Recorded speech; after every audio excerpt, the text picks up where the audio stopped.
Imagine a modern cargo vessel suddenly losing power in the dark. It drifts, totally dead in the water, directly toward a concrete bridge support. In maritime law, an event resulting in the total loss of a ship, severe environmental damage, or death is classified as a very serious marine casualty. When disaster strikes at this scale, the immediate public and media response focuses on a single question: whose fault is it? The instinct is to file lawsuits, seek financial liability, and assign blame. But international maritime safety investigations operate under a firewalled investigative system. They are legally bound to explicitly forbid the assignment of blame or the determination of liability. Look at the sheer mass of the Francis Scott Key Bridge Truss sections crushed onto the bow of the cargo ship Dali. To understand an event of this magnitude, we have to look at the intersection of two completely different documents: the National Transportation Safety Board's Engineering Vulnerability Assessment and the International Maritime Organization's Casualty Investigation Code. The international community relies on this firewalled investigative system to extract objective operational data. That data is then fed directly into deterministic risk models to locate hidden, systemic vulnerabilities across global infrastructure. Investigating a bridge collapse requires navigating two totally separate disciplines. On one side, there is the international legal code established by the IMO. On the other, domestic civil engineering standards set by organizations like AASHTO. The IMO code acts as a shield. It secures unvarnished operational data from the ship's crew and the companies involved, free from the fear of immediate prosecution. The AASHTO engineering guidelines act as the sword. They take that raw data and apply it directly against the physical design limits of domestic infrastructure.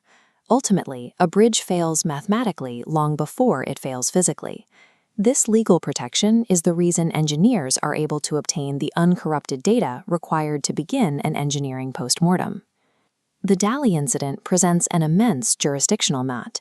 A Singapore-flagged vessel suffered a catastrophic casualty while operating inside the sovereign coastal waters of the United States, converging on the Patapsco River. Chapter 7 of the IMO Code outlines a strict legal mandate to resolve this overlapping authority. Flag states and coastal states must cooperate to determine who leads the safety investigation. Once established, that investigation is governed by Chapter 16 of the Code, titled Principles of Investigation. This chapter requires that safety investigators maintain functional independence from any judicial proceedings or disciplinary actions. This independence exists specifically to protect the seafarers from self-incrimination, a critical protection codified directly in Chapter 12 of the Code. If a crew believes their technical testimony will be used against them in a criminal court or a civil lawsuit, the data gathering process breaks down. The legal threat incentivizes silence over transparency. By completely removing the threat of prosecution from the safety interview room, the investigation secures the raw, physical truth. Civil engineers require that exact truth to calculate structural risk. Investigators take the newly acquired operational data and contextualize it against the bridge's historical design parameters. In 1980, the 390-foot Blue Nagoya struck Pier 17. The fendering system absorbed the blow, stopping the vessel. Compare that to the vessel that struck the same pier in 2024.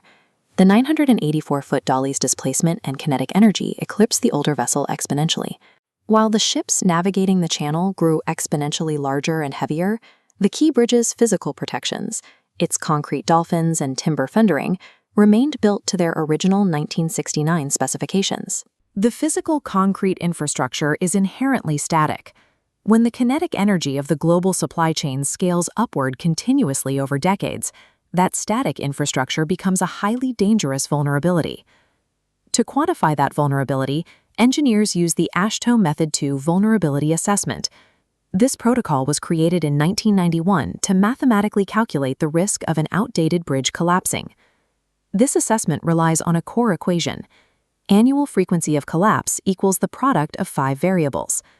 N represents annual vessel traffic, 3,775 ocean-going transits for Key Bridge in 2023. PA is the probability of aberrancy, a vessel losing power or going off course. PG is the geometric probability of hitting the pier. The Fort McHenry Federal Channel is 700 feet wide and perfectly straight, leaving practically zero time or space for an off-course vessel to correct its path before an impact. PC measures the probability of collapse upon impact. It details the pier's lack of lateral capacity to withstand a direct strike from a heavy hull. Finally, PF is the protection factor. This accounts for external structures, like concrete dolphins, designed to block or deflect a ship. The Key Bridge's protection factor failed geometrically. Its 28-foot dolphins were located 550 feet clear of the channel centerline. Against the Dali's angle of attack, they were entirely out of the way. Multiplying these variables determines the final probability. With high traffic and a narrow channel, the distance of the dolphins ensures an aberrant ship reaches the pier before it can be intercepted.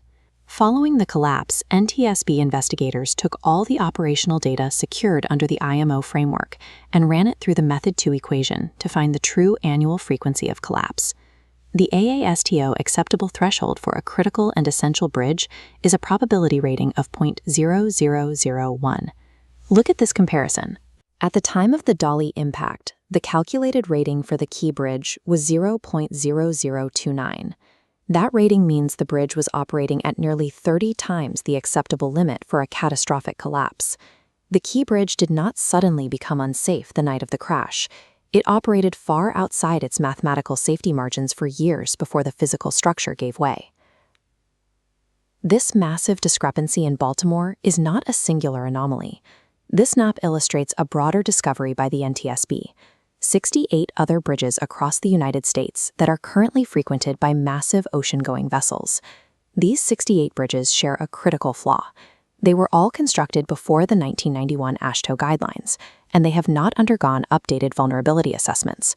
Because these assessments haven't been run against modern shipping metrics, like the size and speed of today's container ships, the owners of these bridges currently operate with an entirely unknown level of risk. The Key Bridge stands as a brutal warning that our national infrastructure is relying on dangerously outdated risk models. Fixing this infrastructure deficit brings us directly back to the utility of the IMO Casualty Investigation Code. Prioritizing unvarnished data extraction over assigning blame serves a distinct engineering purpose. It generates the precise, objective numbers required to fix our structural vulnerabilities. Armed with this data, the NTSB set an immediate mandate for bridge owners and interdisciplinary teams across the Federal Highway Administration, the Coast Guard, and the Army Corps of Engineers. These agencies must urgently calculate their AASHTO annual frequency of collapse and immediately implement physical risk reduction strategies. The maritime industry must use this data to mathematically update our infrastructure today, before physical reality catches up with the math tomorrow.